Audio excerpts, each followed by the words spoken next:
Everyone has a personal brand. The question is, are you maximising it to grow your wealth? Kosta Iatrou explains how.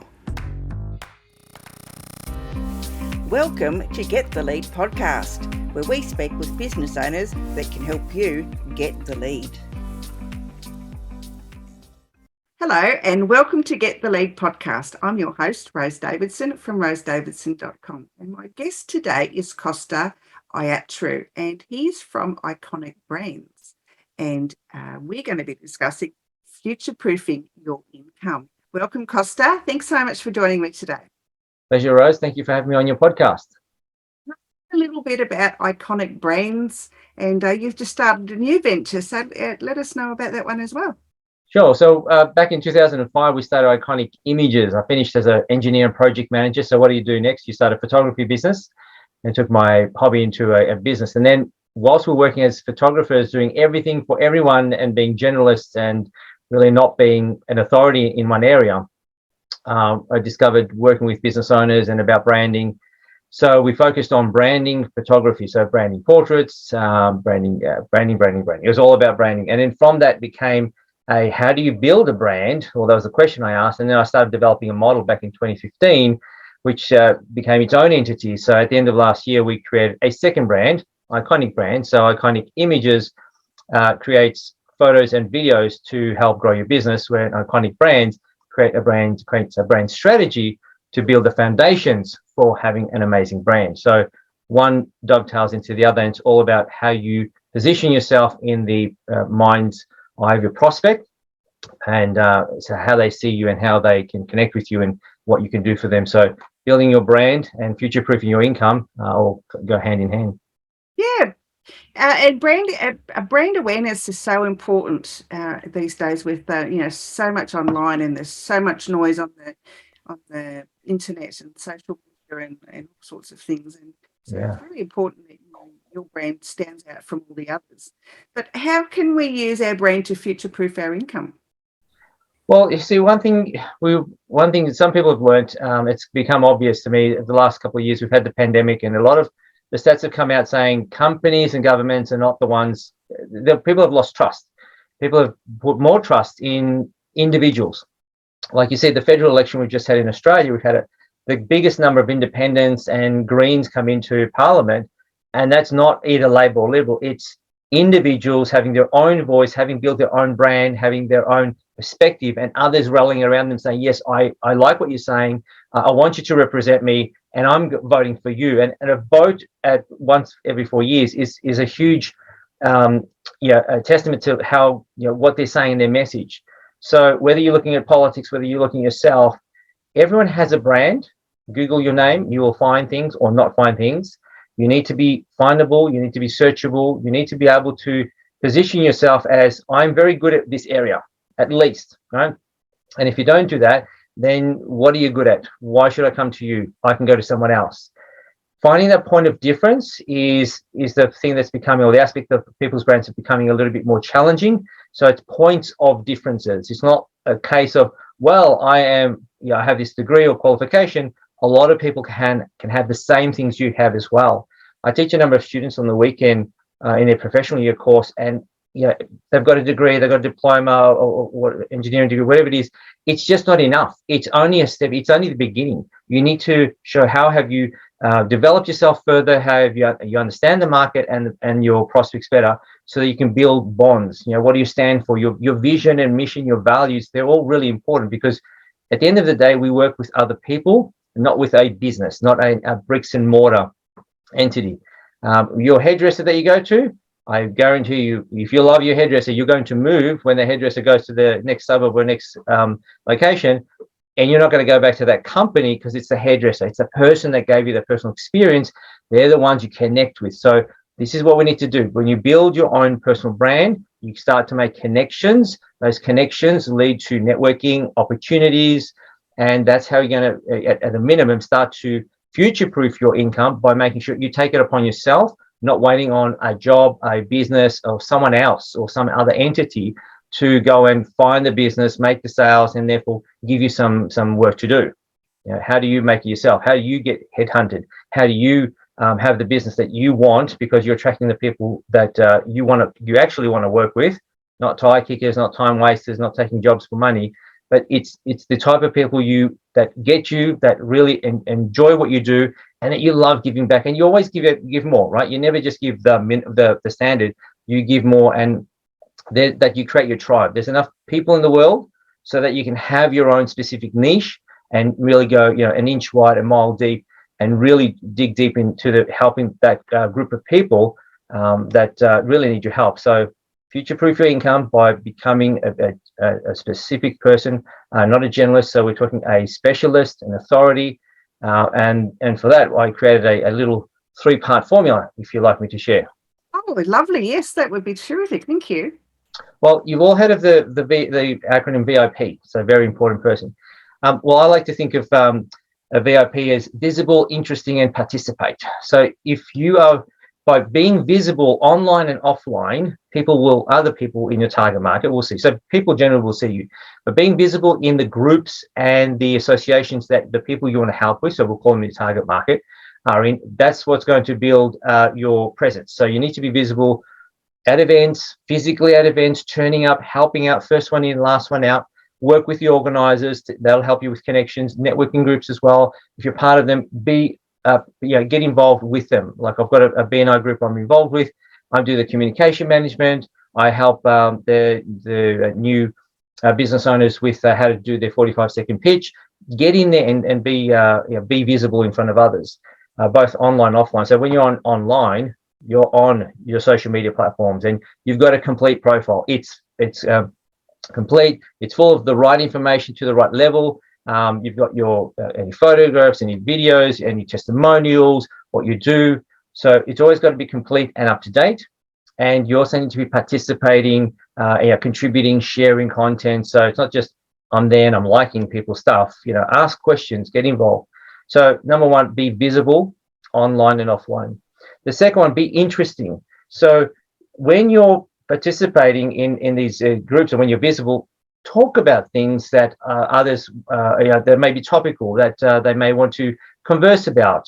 Know what's happening in your industry, know how other industries are impacting, have examples, and have the right information, be up to date with not what you're doing, what others might be doing as well. So show interest in others is really important. So when you ask, hey, so what have you been doing? What's on your mind? Those open-ended questions, you give others time and space to respond. They will give you information, and don't think of it as I'll ask a few open-ended questions, I get a whole heap of information, I look good. It's got to come from a very genuine and real perspective, because people will know if you're faking it, they're not going to be attracted to you. You're going to just push people away. You won't develop any trust factors there. So the second one is be interesting and get involved and have a look at talk about what you're doing, what others are doing. And the third one, P, is about participating. So get involved, do things, help people out. Yesterday I was talking to a graphic designer who came to our BNI group, and I had a meeting with her and what she does and how she works with other people. And so I really like her as a person and her personality and the work that she does. So I encourage her to go to see another BNI chapter, because we already have a graphic designer. So I connected her with someone else, and now she's going to go tomorrow, and I know she's going to get good business out of it as well. I get nothing out of that other than the pleasure of helping someone out. So when you do things to help others, you get involved. Yeah, it's going to take some of your time, but it's like putting positive energy into your karma and into the world. Participate, do things, get involved.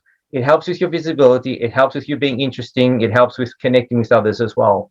So if you take away anything from this, it's be visible, be interesting, and participate in the networking activities. So, prepare, plan, and opportunities will come your way. Absolutely. And, participating, as you say, doesn't cost you anything, just a bit of time. And you never know what you might get back out of it. So, you're paying it forward, and it always comes back to you anyway. So, I'm great. I'm quite heart-centered. So I love helping people, and it takes up a great deal of my time. But, time is free most often, and so giving up your time and participating in stuff like, don't just like someone's, as you said, don't just like someone's comment, interact with them, because it not only helps their algorithms, gets you known, gets your face out there, they get Absolutely. to know you, Yeah. and so it works both ways, because that once they get to know you, then they'll probably come back to you and do the same. So it's a win-win. Yeah, that's exactly right. I mean, no point. I mean, you'll see Simon Sinek or people that you admire, influencers. They'll put in, have 1,000 or 2,000 people liking their posts or their comments, whatever it happens to be. It's like, great, and you can be 1,001.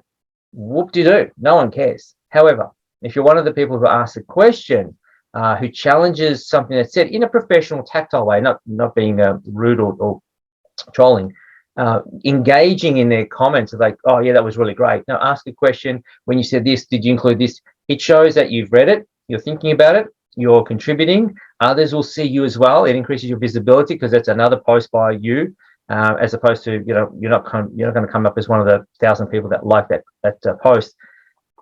You've got it to. And then you can talk about different posts. I asked this question, and then you get involvement, because usually when you put a post on social media and there's a question asked, you're wanting to respond. Number one, you want to respond to all comments, but you want to respond to the question and say, hey, look, that's a great question. Here's what I found, or here's some information. You might want to check out this resource, whatever. That person has now noticed you. You've become visible in their space, and you follow them up maybe on one or two other places, and you connect with them. How hard is it to share a post you see on Instagram? And I've done that with a number of people, like Ask Ben and a few other people don't come to mind. But when you do that, Matt Easton as well, they respond as well. They share it on their feed as well. It's given me visibility. Not that you do it from a strategical formula kind of way. If I do this, I might get that. It might equal X, Y, Z. You're doing it because this is good information I want to share with my people that follow me. And it builds your brand by saying, here's what I stand for. This is what I like. This is what I believe in. You're showing it through other people's work as well, and you're helping them get more exposure too.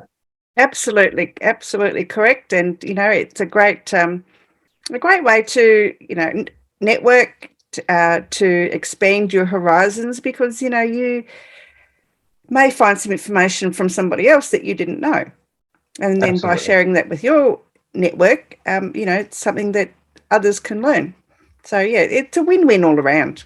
Yeah, and like you're saying, I remember seeing Brad Sugars, who runs Action Coach, many years ago. And one thing I think the only thing I remember from that presentation was that he was talking about his children, and he was going to different places and coming back with lots of expensive presents, and they weren't really happy. He wasn't really connecting with them. And all they wanted was spend some time with me, do stuff with me, give me an experience. And the definition he gave on how you define or how you spell time is LOVE. Is that the other way? No, the other way around. How do you spell love? It's TIME. It's the other way around. So the way you show love and affection and connection is you spend time with someone. You give them time. Like you're saying before, you said your time is free. That's the most important thing you can give people. Undivided, genuine, caring, your time and effort. And they appreciate it. They send you messages. They like it. You know that you've done something good for another human being. Right? So it's always good to give your time, expertise, and help others get along with their journey, because they, for whatever reason, they came into your world, and you either need to help them along with their journey. So make that happen. For sure, absolutely. Kosta, where can people find you if they want to learn more or work with you? Sure. Well, when it comes to photography and videography, it's through our website, Iconic Images.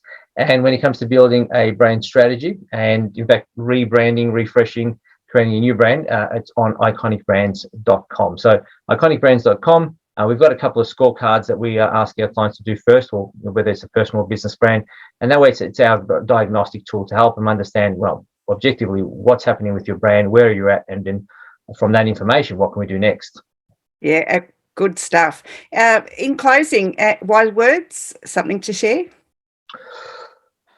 Look, something that I've had from when I was very young, if it is to be, it's up to me. If you want success, if you want the dream, the whatever in your life, you have to take action. You have to set a plan, get around with the right people to help you develop a plan, and then execute.